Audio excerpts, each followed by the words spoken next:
Hi everyone, it's Vanessa and Julie from IELTS Prep and welcome to episode 2 of our series Chit-Chat. Hi Julie, how are you today? Hi Vanessa, I'm great, thank you. It's lovely to be here. And what have you been up to this week? Anything exciting? Yes, actually, because we've been in lockdown here and I've been pretty much staying around home. So today was the first week that I went out and I went down to the park. And it was lovely. So, oh, very nice. Yeah, I do miss the greenery in London. You know, there's just some beautiful, beautiful parks, you know, Regent's Park, Hyde Park. But you've also got some just little parks, little local parks, which are really pretty. Lots of trees and flowers. Yeah, very nice. That's like my local park. It's quite small, but it's beautiful. But it was a bit overgrown. I think the gardeners have been on lockdown as well, so it was a bit wild, but I quite liked it. It was nice. There was quite a lot of wildflowers out. Very pretty colours, purples and blues. So it was really nice. So it was nice just to have a change of scenery from home. So excellent, and get some fresh air. Yeah, that's very nice. Absolutely, yeah. Good. Well, before we start our topics today, I've got a bit of a surprise for you. I'm sorry, I'm throwing you in at the deep end. I haven't told you about this, so apologies. Thanks, Vanessa. But okay. A lot of students have a problem pronouncing TH correctly. When they pronounce it, it comes out like a thank you instead of thank you, or mother, father, this, that, when it should be this, that, mother, father. So I posted on my Facebook page a couple of days ago a tongue twister, a TH tongue twister. So I want to see how you do it. Oh, no. No pressure. No pressure. Now, just bear with me for one moment while I share my screen with you. I'll pop it on the screen so that you can see it. Just tell me when you can see it on the screen. Is it there? No, not yet. Okay. Oh, there we go. There we go. I'm going to have to put my glasses on. Okay. Okay. Oh, my goodness. Okay. 3 thin thieves thought 1,000 thoughts. Now, if 3 thin thieves thought 1,000 thoughts, how many thoughts did each thief think? Oh, you paused it there just when you went down to each. I know. Okay, try to say it again. Yeah, try to say it again. Faster. Oh, great. Okay. 3 thin thieves thought 1,000 thoughts. Now, if 3 thin thieves thought 1,000 thoughts, how many thoughts did each thief think? Yay! Very good. Very good. You're clever. I got stuck. Every time I said it, I got stuck with the word thief right at the end. Because the other words were thieves, and I had to change my brain to say thief in the singular. So that's where I was getting stuck when I said it. It's not easy though, is it? It's not easy. There's a lot of THs there and you've got to switch your brain. So yeah, well done you. Very good. Very good. You passed with flying colours. Thank you. All right. I didn't make too many mistakes. You didn't make any mistakes. All right. So we spoke in the last episode about cakes, baking, running, and today we're going to talk about music. And I know that's a topic that you love. Subjects. Yeah. Yeah. What type of music did you like when you were a kid? Pop, mainly, because that's the only thing I was pretty much exposed to. I remember on a Sunday I used to take my little transistor radio out onto the lawn and listen to Casey Kasem's Top 40, and I loved it. So it was, oh gosh, I'm giving my age away, but it was the 70s. So there was music like David Bowie and Elton John, a lot of the popular music. But also my father used to sing opera. And so he was involved in some opera productions in England, but also in New Zealand, where I was born and bred. So we always used to hear Dad singing, especially when he was in the shower, and he always sung opera. So we were exposed to opera from an early age, so I did learn to love opera very much. Yeah, excellent. And has your music tastes, or have your music tastes changed? I mean, are there genres that you like now that you maybe didn't like when you were a child? Yeah, of course. I mean, I come from quite a big family. So I've got 3 brothers and a sister. And each of my family members like different genres of music. So in the house where I grew up, as I was growing up, I was exposed to the different genres of music that each of my brothers and my sister liked. So my oldest brother very much liked alternative music, like rock, really, I suppose you'd call it, a lot of guitar music. And my next brother down was a bit of a hippie, and he liked very sort of soft music, folk music, and then there was me. I liked pop. My next brother liked dance music, electronic music. So all of those things are things that I've grown to love over the years. But I've also found myself listening to a little bit of country music lately, which is interesting. But, you know, I think, you know, I've always loved Dolly Parton, and and listen to Dolly Parton. So, yeah, I think as I've gotten older, I want music that's a bit calmer than perhaps I did when I was younger and wanted to dance all the time. Yeah. So, yeah, I've been listening to a little bit of country music lately. It just reminds me, that just reminds me of when I was young, and my granddad was very much into country music from America and also from Australia. And of course, we had records back then. A lot of our younger viewers won't know what records are, but so vinyl. So he had the records, and I'd go there, and he would be playing his records, and he also had a banjo. So he would be playing the banjo along to the music, and I absolutely loved it. It's one of my beautiful memories that I have with my granddad, was just sitting there listening to him play the banjo along to the records. It was beautiful. And I've never been able to play a musical instrument, but I did learn the piano when I was younger. But never got very far with it. I wasn't very good. No, me either. I'm not good at musical instruments either. And are there any types of music that you don't like? Yeah, I don't like anything that's too, I don't know, heavy and mean. I don't like mean music, like heavy metal. But headbanging? Yeah. It makes me feel sort of angry, and I want the kind of music that's going to make me feel happy and smiley. So, I don't like heavy metal at all. I tend to think of heavy metal as kind of like man's music, music that men like. So for me, that's not my cup of tea. And I do like hip hop, and I do like a bit of rap, but I don't like anything too obscene. So I try and stay away from the gangster rap. Yeah. And have you ever been to a concert? A live concert? Yes.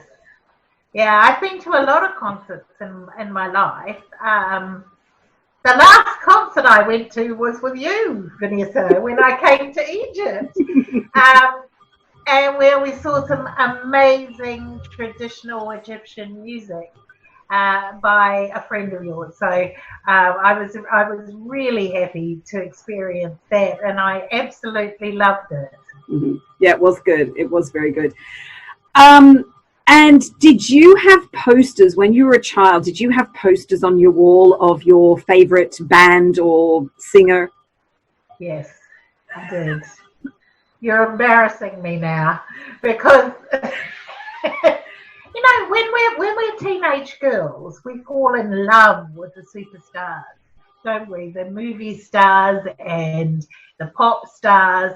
And I am very ashamed to say, well, maybe not ashamed, but I had a big poster of the Bay City Rollers. Now, our viewers will have no idea who the Bay City Rollers are, but that's okay. Please don't Google it. It's far too embarrassing. They were a Scottish group, and there was 5 boys, like a boy band, and they used to wear trousers that were too short and had tartan cuffs on them. I honestly don't know what the attraction was, but, you know, hey, I was 13 years old. So, my friends and I used to love the Bay City Rollers, and we used to play their records and dance, and we all had pictures of them up on our walls, so it was lovely. Yeah. I loved ABBA. Yeah, I loved, and I had all the ABBA albums, all their records, and yeah, I used to have posters of ABBA up on my walls. The weird thing with me is that I have this ability to remember words of songs. I can't remember what I ate for dinner last night, but I can remember the words of songs. It's very strange. So I would sit in my bedroom for hours on end just singing along to the music because I knew the words, and I loved it. I absolutely loved it. I was always singing. Yeah. Well, I've heard you sing, and you're an amazing singer. So I think in another life you should have been a pop star. No, definitely not. No. No. Okay, this is a note to everybody. No, I'm not that good. Definitely not. Wow.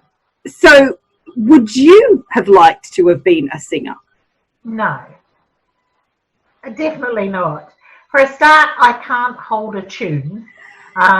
So my voice is not great, even though I'm quite happy to sing at the top of my lungs when I'm on my own in my house, and I still play ABBA.